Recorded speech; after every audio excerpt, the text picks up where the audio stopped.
What's up mga kapatid? Nagbabalik na naman si Boss Lucio at sa ating video ngayon, ituturo ko sa inyo ang OBS settings, yung pinakamalupit para sa ngayong 2023. Ang dami kong mga nakukuha mga comments ngayon sa ating channel na, Boss Lucio, gawa ka naman ng tutorial para sa 23 settings ni OBS kasi marami na nga nabago kay OBS. Ano nga ba yung best settings para sa ating napaka-super smooth na live streaming sa mga paborito nating platform. Pero syempre, bago natin umpisa ng lahat ng yan, kung ikaw bago dito sa ating channel at gusto nyo pa makita ng unboxing, PC build, and tech review, don't forget to like, share, and comment, subscribe, at yung malita bell para lagi kayong updated sa ating mga ginagawang video.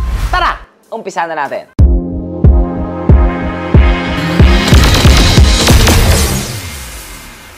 Pero syempre, bago natin umpisahan ang ating video na to, kung ikaw ay naghahanap ng malupit na streaming layout, yung tipong lahat animated, high quality, at ang pinakamalupit pa dito, it's copyright free.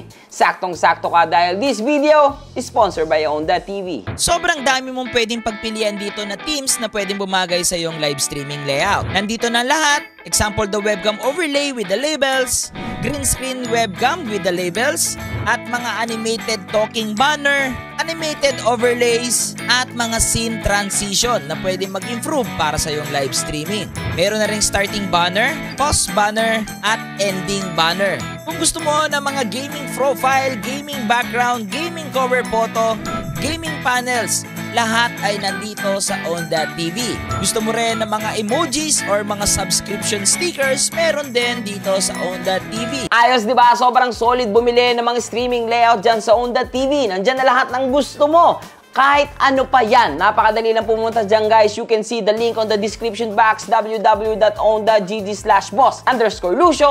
At syempre, dahil mahal ko kayo, meron ba kayong 50% off? Once nabili ninyo ang mga gusto ninyo, mga layout dyan, at gamitin ang coupon code na Lucio. Gumanda na ang iyong streaming layout, nakamura ka pa. So, umpisa na natin itong video na to. 2023 Best OBS settings. Ano nga ba ang mga nabago? Tignan natin mga kapatid, iisa-isayin natin. At sana tapusin nyo tong video na to dahil step by step ko ituturo dito para magkaroon kayo ng super smooth na live streaming at maiwasan ninyo ang problema. So puntaan muna natin. Syempre, first kailangan naka-install ang inyong mga OBS sa inyong PC. So itong tuturo ko sa inyo dito mga kapatid natin na OBS settings para sa Facebook. Okay? Pwede rin naman ito sa ibang platform like Twitch or TikTok or YouTube. Pwede rin naman. Medyo papalitan nyo lang dito yung bitrate. Pero mamaya na yon. So umpisahan natin dito sa General. So sa General, makikita nyo dito mga kapatid natin yung theme. So depende na sa inyo mga kapatid kung anong gusto nyo yung theme dyan. Ako gustong-gusto ko tong bagong theme ng OBS. Okay? Yung Yummy. Yummy, di ba? Hindi, ang ganda kasi ng kulay niya, pero depende na sa inyo yan. Pero may isang nabago dito sa OBS, ito na nga yung Source Alignment Snapping, which is napakaganda para sa pag-aayos natin ng ating streaming layout. Dati kasi wala ito, so ang hirap i-adjust mga kapatid natin ng mga layout or yung mga design na mga gusto nating ilagay dito sa ating streaming layout. Napakahirap. Ngayon, meron na tayong source alignment snapping, so napakadali na nitong i-snap sa depending size na gusto natin. So ako, enable lang natin ito, tapos make sure na snap sensitivity is 10 para napakadaling i-snap, okay? And then the rest, gayahin nyo na lang itong nandito sa ating settings. So, move na tayo dito sa Stream tab. Sa Stream tab, syempre, depende na ito sa ating platform kung saan tayo mag-i-stream. Nandito si Twitch, okay, YouTube, nandito ang Facebook Live at yung Restream.io and etc. etc. Kung wala dito yung napili mong platform, napakadali lang naman yan. Pwede mong piliin dito yung custom, and then once na piliin nyo yung custom, kunin nyo lang dun sa platform na yon ang inyong mga server key at ang inyong stream key. Pero ako, syempre, sa Facebook Live ako lagi. Ayan, Facebook Live. And then, may lalabas dito sa ilalim. Ignore streaming settings. Pero ako check ko yan dahil ayoko ng mga recommendation na yan dahil ililimit niyan yung performance ng ating live streaming. So, bakit? So, tingnan nyo yung nakalagay dito. Maximum bitrate is 4,000. Minimum audio bitrate yan, okay lang yan. It's 128 kilobytes per seconds. Maximum resolution is 1920 by 1080. Maximum FPS is 60. Actually, the FPS, okay ako doon. Pero yung maximum resolution, alam naman natin na pagdating kay Facebook, uso dito yung iba't ibang mga aspect ratio. Mayroon nagla-live ng portrait, may nagla-live ng portrait, may nagla-live ng landscape, may nagla-live naman ng medyo landscape na bitin. Okay? So, hindi mo magagawa yan pag hindi naka-uncheck itong ignore streaming settings. Okay? Maximum bitrate ni Facebook is 6,000. Isipin nyo, 6,000 maximum bitrate para sa 4K, para sa 1080p 60 FPS quality. So, kung naka-uncheck yan, malilimit lang ang iyong settings. So, ako i-uncheck ko yan. And then, yes. So, uncheck. Then, now, move tayo sa output tab. Sa output tab, make sure yung output mode nyo dito is naka-advance. Normally, guys, yung default yan is simple. Pero ako, guys, click to advance. So, sa streaming settings, okay, depende na sa inyo yung audio track kung anong gusto nyo. Pero ako, guys, normally, audio track 1 lang yung naka-on dyan dahil ayoko maghalo-halo yung mga audio. Sa audio encoder, huwag nyo nang galawin yan. Okay na yan. Dito tayo sa video encoder. Video encoder, ito po yung magpaprocess ng ating live streaming settings. Okay, ng live streaming layout natin na napapanood ng ating mga audience. The X264 na nakikita nyo dito, ang tawag po dito, guys, okay, ito po yung processor ng ating mga hardware o ng ating mga PC. So, kung naka X264 ka lang, tas naglalaro ka ng mga heavy games, for sure, lag ang yung live streaming. So, kung mga Mobile Legends ka lang, okay lang yan, okay? Pwede lang ang X264. Pero, recommended ko dito is meron kayong GPU.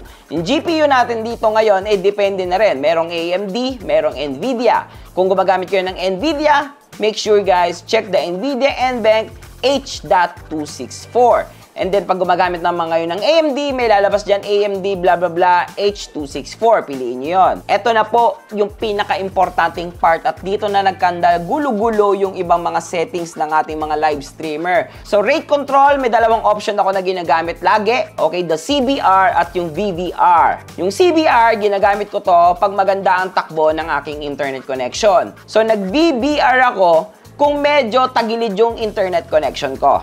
So, si constant bitrate, the CBR, ito po yung paglaro ng bitrate. Okay? Naglalaro-laro siya. Minsan, guys, sinet natin ng 6,000, lalaro siya ng 5,000. Diba? Minsan bumababa siya, tumataas siya, 6,000, doon siya. Pero si BVR, mga kapatid natin, kung ano yung isiset mo sa kanyang bitrate, yun lang po talaga yung kanyang gagana dito. Pero ako, guys, choose the CBR kasi minsan lang naman magloko yung mga internet. Pero, guys, okay, punta na tayo dito sa bitrate at ito yung pinaka-importante. So, 6,000 ang highest bitrate na recommendable para kay Facebook, lalong-lalo na kung 1080p at 60 FPS ka. Pero, mga kapatid natin, ako, kung meron kayong mataas na Mbps ng inyong mga internet provider or internet connection, I make sure, guys, the 8,000 is very, very good and very, very linaw, okay, na live streaming, okay? The 8,000 kbps na bitrate. Again, the 8,000 kbps is equivalent to 8 Mbps ng ating mga internet ng upload speed. Tandaan nyo, upload speed, not the download speed. May mga tutorial na ako paano mababasa ang formula pagdating sa mga bitrate about the upload speed. Check nyo na lang sa ating YouTube channel. Keyframe interval, guys, pinipili ko lagi dito is 2 kasi pinaka-the best yan, mga kapatid natin. 0 is auto. Pag naka-auto po kayo sa keyframe, okay, minsan may lalag, minsan lilinaw, minsan maglalag. Not unlike, pag nakaset kayo ng 2, pinaka-the best yan na keyframe interval. So, punta na tayo dito sa presets. Ito yung isa sa mga nabago ngayon na dati wala. So, ngayon, nakita natin dito na lowest yung ating gamit. Okay, best quality. Depende po ito sa ating mga PC at depende ito sa ating mga nilalaro. So, kung tayo maglalaro ng sobrang bigat na games at hindi malakas ang ating PC, kagaya ng gamit ko, okay, 1660 Super lang, and then i7 na 7 Gen, medyo matagal na ito. So, mga kapatid natin, medyo bottleneck nga yung ating GPU. So, pipiliin ko dito yung fastest pero lower quality. Pero don't worry, yung lower quality na yan, hindi yan sobrang labo kasi naka 8,000 bitrate tayo. So, yun yung daya doon. The bitrate, ito yung magbabato sa ating mga platform, and then si platform babato sa audience natin. Hindi po yan ganun kalabo. Pero kung medyo maganda-ganda naman ng inyong PC, pwede nyo piliin dito yung slowest pero best quality. Para naman sa mga mobile gamers dyan, okay, alam naman natin pag mobile gamers ka, lahat ng games or the GPU dito nanggagaling sa ating phone, and then si PC is puro streaming software lang, okay, ang umaandar. So pwede nyo piliin dyan yung slowest or the best quality. Ako, Mobile Legends, okay? Ayan. Tuning, high quality, pwede nyo piliin dito, low quality, okay, or the ultra low latency, okay lang yan, walang problema dito. Nasubukan ko ng tatlong yan, pare-parehas lang. Okay, pag sinusubukan ko tong full resolution, okay, the 2 passes, medyo nakaka-experience ako sa live streaming ko ng mga drop frames or naglalag talaga. So kung gusto nyo na single pass para sa mas mabababang mga PC dyan, pwede rin, okay, pero take note, kung maglalaro kayo ng sobrang taas na FPS na games like the Valorant, mga kapatid, or yung CSGO, wala tayong choice, guys, kung hindi mag-quarter resolution or full resolution lang. Kasi pa nag-single pass ka, medyo hindi makikita ng viewers yung ganda ng nilalaro mo. So ako, 2 passes kasi okay naman ako dyan. Nasubukan ko naman, wala naman lag. And then profile, pwede tayong mamili dito, guys, ng main at baseline, pero stay at high, okay lang yan. Look ahead. Guys, itong look ahead na to, wag na wag yung i-check to, guys. Kung hindi naman kayo naglalaro sa mga ibang platform like Twitch, okay? Pero minsan sa Twitch, ina-uncheck din yan. Psycho tuning visual, naka-check talaga yan. GPU 0, unless meron kang 3 GPU na nakakonect sa yung PC, pwede mong gamitin. Pero 0 na lang is good. Max B-frame, sa Facebook, recommended ko po dyan is 1. Pero kung magto-Twitch kayo, YouTube and TikTok, recommended ko po dyan ay 2. Take note nyo yan, guys, ha. Next tayo, audio. Ito, depende na ito sa inyo, mga kapatid natin, kung ano mga microphone ang gamit ninyo, kung ano mga gamit ninyo mga headset. And then, sample rate, pwede nyo pong piliin dito yung 48 kHz. Pinakamataas na po yan para po maganda sa audience ninyo ang inyong mga audio. Pag pinili nyo naman ang stereo, left and right ng kanilang audio, gagana. Pag pinili nyo ang mono, depende sa kung saan sila gagana, guys, or right or left. Basta pag sinabi mono, isa lang po yun. So, I choose stereo. Punta tayo sa video tab. Video tab, ito na nga po ang sinasabi ko dahil naka-Facebook tayo. Sa Facebook, pwede po kayo mag-custom resolution. Like gusto mo ng baliktad, 1080 by 1920. Po pwede po yan dito sa Facebook. Pero mga kapatid natin sa YouTube, okay lang din siya, pero hindi siya recommendable. Sa TikTok naman, portrait talaga. And sa Facebook, okay lang kahit ano. Depende sa resolution niyo kung anong gusto niyo. Basta make sure na pantay ang aspect ratio dito sa base canvas at sa output canvas. 9 by 16, 9 by 16. Hindi pa pwedeng 16 by 9 sa taas, tas 9 by 16 sa baba. Gets niyo po ba? At quick note lang, ang base canvas is ito yung nakikita ng mata ninyo, yung screen ninyo. At yung output canvas, yan na po yung nakikita ng ating mga audience. Kaya kung magkaiba yan, magkaiba din yung makikita nila. Magugulat ka na lang, ba't parang yung camera mo nandito sa baba, dito sa yung screen, pero sa audience mo, yung camera mo hindi kita. So, yun mga kapatid natin. Kaya make sure na naka-check or parehas itong aspect ratio nyo po dito. Downscale filter, ito, dati ko itong tinuturo, guys. Napakahalaga nito dati sa OBS settings. Pero ngayon, hindi na siya nagmamatter. Okay? Hindi na nga ito nagagalaw minsan kasi nga gumagamit na tayo ng custom resolution. FPS, syempre ba, 2023 na, gagamit ka pa ba ng 30 FPS? Pero mga kapatid natin na hindi ito alam ng iba, kung ang mga live stream ninyo is talking head lang kagaya na ito, nagsasalita ka, don't use 60 FPS kasi hindi ma-appreciate yan. Kahit po 24 FPS lang, okay lang. Kasi talking head lang naman to, nagsasalita ka lang. Pero ang 60 FPS is good talaga pag gaming. Kasi syempre maraming movement dyan, maraming galaw, okay? 60 FPS talaga. Hotkey, depende na sa inyo yan kung ano gusto nyo mga hotkey. Accessibility, wala naman din to masyado.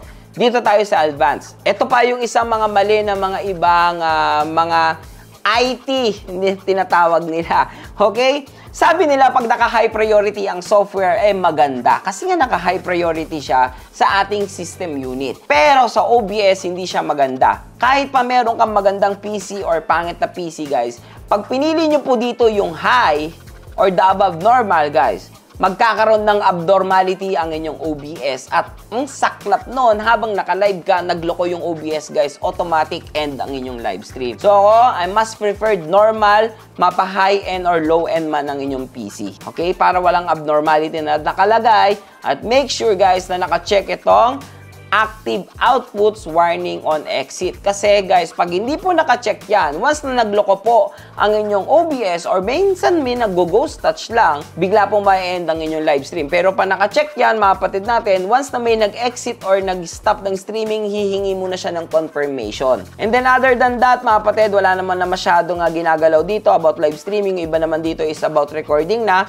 And then click nyo lang yung apply and then okay, you're ready to go. So now, mga kapatid natin, yan yung aking mabibigay sa inyo na best recommended settings para sa OBS settings natin ngayong 2023. So kung meron man mga medyo nalabuan sa inyo, guys, kaya ko nga ginawa itong channel na to para sa ating mga streamer. Lahat ng mga settings nandito po.